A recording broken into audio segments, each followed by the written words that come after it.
Hi అండి. Good evening. ఎలా ఉన్నారండి అందరూ? బాగున్నారండి? ఇక ఇదేంటా అని చూస్తున్నారా? మరమరాలైతే నేను ఒకసారి ఇలా ఫ్రై చేస్తున్నానండి, వేపుతున్నాను. ఇంతకీ ఇదేంటంటే ఇది ముంత మసాలా అండి. ముంత మసాలా అయితే ప్రిపేర్ చేస్తున్నాను నేను. మా అమ్మాయి అయితే మార్నింగు ఆవిడ కాలేజ్కి వెళ్ళేటప్పుడు, అమ్మ సాయంత్రం నేను ఈవినింగ్ వచ్చేలోపు ముంత మసాలా చెయ్యి అని చెప్పి వెళ్ళింది. ఇంక సరే నేను ప్రిపేర్ చేస్తున్నాను.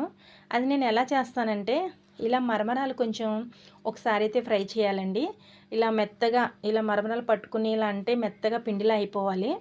ఒకసారి వేపిన తర్వాత అయితే కొంచెం ఆయిల్లో వేరుశనగ గుళ్ళు వేసి ఆ వేరుశనగ గుళ్ళు కూడా వేపాలండి.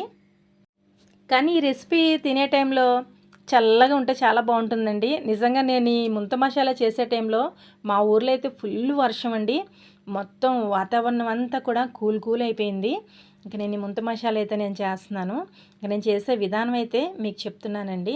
ఇంకా ఈ గుళ్ళు కూడా ఫ్రై అయిపోయిన తర్వాత ఇంకా అదే ఆయిల్లో కార్న్‌ఫ్లెక్స్ అయితే వేపుతున్నానండి. అంటే ఇది పాలల్లో వేసేది కాదు. కార్న్‌ఫ్లెక్స్ అంటే ఇవి ఆయిల్లో వేపుకొని తింటారండి. చాలా బాగుంటాయి. కిరాణా షాపుల్లో ఉంటాయి. ఇంకా వేస్తే ముంత మసాలా అయితే చాలా బాగుంటుంది. కొంతమంది అయితే బూందీ వేసుకుంటారు. ఇంకొంతమంది అయితే సన్నకారపూస వేసుకుంటారు. నేనైతే కార్న్‌ఫ్లెక్స్ అయితే వేస్తానండి. ఇది చాలా సింపుల్ రెసిపీ అండి. కానీ చాలా టేస్ట్ కూడా ఉంటుంది. ఇంకా మా ఇంట్లో అయితే ఈ మధ్య ఒకరి తర్వాత ఒకరికైతే ఫీవర్స్ అండి వచ్చి తగ్గిపోయినాయి. ఇంకా ఫీవర్ తగ్గిన తర్వాత అయితే ఏమైనా చక్కగా ఇలా క్రిస్పీగా అలాగే ఇంకొంచెం కారంగా ఉంటుంది కదండి.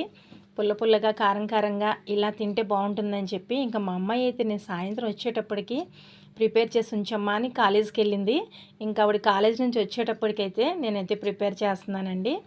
ఇంకా ఆ మరమరాల్లోని కార్న్‌ఫ్లెక్స్ ఫ్రై చేసేసి ఆయిల్లో అవి కూడా కలిపి ఒకసారి స్మాష్ చేసుకుని సన్నగా కట్ చేసుకున్న ఉల్లిపాయ ముక్కలు, ఒక టమాటా, అలాగే 2 పచ్చిమిరపకాయ ముక్కలు, కొంచెం కొత్తిమీరి, ఇంకా ముందు వేపి పక్కన పెట్టుకున్నాను కదండి వేరుశెనగ గుళ్ళు. ఇవైతే చాలా టేస్ట్ వస్తాయండి ఇందులోను. అలాగే వేరుశెనగ గుళ్ళు ఇందులో అయితే కొంచెం మసాలాలు వేసుకుంటే బాగుంటుందండి. ఇంకా దీనికి సరిపడినంత సాల్ట్ అయితే వేసుకోవాలి. ఇంకా సాల్ట్ వేసుకున్న తర్వాత అయితే కొంచెం కారం వేసుకోవాలండి. ఒక స్పూన్ అయితే నేను కారం వేసాను. ఇంకా కారం వేసిన తర్వాత అయితే ధనియాల పౌడర్ ఒక స్పూన్ అయితే వేసానండి. వీటి వల్ల అయితే ఈ ముంత మసాలా అయితే భలే టేస్ట్ వస్తుందండి. ఒక స్పూన్ ధనియాల పౌడరు, అలాగే జీలకర్ర పొడి అయితే కొంచెం అండి, ఒక హాఫ్ టీ స్పూన్, మన ఇష్టం అండి. మన టేస్ట్కి తగ్గట్టుగా ఎంత వేసుకోవచ్చు. ఇంకా చాట్ మసాలా అండి ఒక స్పూను అలా వేసుకోవచ్చు. కొంచెం చాట్ మసాలా వేసి నేనైతే ఇలా అయితే నేను చేస్తానండి. జీలకర్ర పౌడర్ అండి. ఇంకా ఈ సాల్టు, కారం, జీలకర్ర పౌడర్, ఇంకా ధనియాల పౌడర్, చాట్ మసాలా, ఇంకా నేనైతే నెయ్యి అయితే 2 చెంచాలు అయితే వేసానండి. చాలామంది ఆయిల్ వేసుకుంటారు. ఆయిల్ వేస్తే కూడా బాగుంటుందండి. అది మన ఆప్షనల్ అది. నేను ఏది నాకు అందుబాటులో ఉంటే అదైతే వేస్తాను. ఇక నేనైతే నెయ్యి అయితే వేసానండి. ఇంకా తర్వాత అయితే ఒక నిమ్మ చెక్క అయితే సరిపోతుందండి. టమాటా వేసాం కాబట్టి.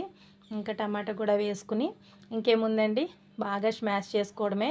నిజంగా చాలా బాగుంటుందండి. చాలా టేస్ట్ ఉంటుంది. చక్కగా పుల్లగా కారంగా అందరికీ చాలా ఇష్టమైన రెసిపీ అండి ఇది.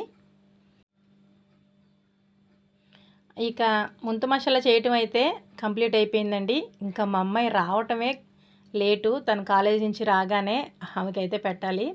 మీకు ఎంతమందికి ఇష్టమో నాకైతే కామెంట్ చేయండి. బాయ్ అండి.